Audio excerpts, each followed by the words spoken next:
So if we look at another example of factorizing, okay, so remember now with the factors, we try to see which factor is common to all four, all three, and which one is the highest.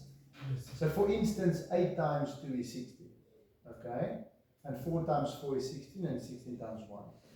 12, you can say 12 times 1, 6 times 2, or 4 times 3.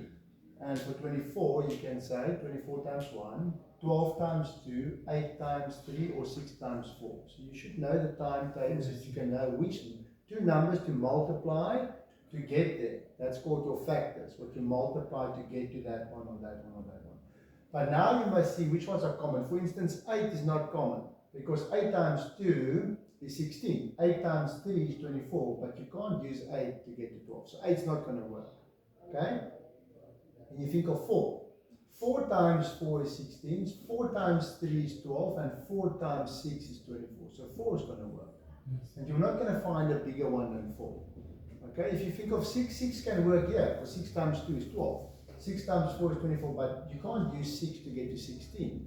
So 6 is not going to work. So the highest common factor is going to be 4. Okay, we can't use 2 because 2 is a common factor, but it's not the highest one. 4 is higher. So we take out the 4 from all three, the factor 4. Then you look at the variables, m to the power 2, m to the power 4, m to the power 3. So when there's a common variable, you take out the one with the lowest exponent. So 3, 4, 2, so you take out the m to the power 2, the one with the lowest exponent.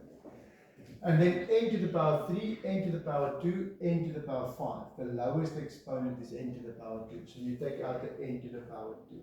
Okay? Always one of the lowest exponent because you want it to be common, a common factor to all of them.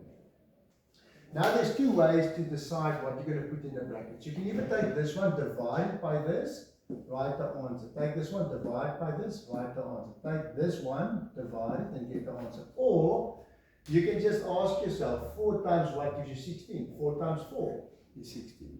Okay? And then you must just check, okay, what else do I have here? M squared, I already have m squared. M squared, what do I have here? N to the power 3, so this one needs one more n. Because n to the power 2 times n gives you n to the power 3. Do the same for this one. 4 times 3 is 12, and then n to the power 2 times n to the power 2 gives you n to the power 4, and there's already an n to the power 2.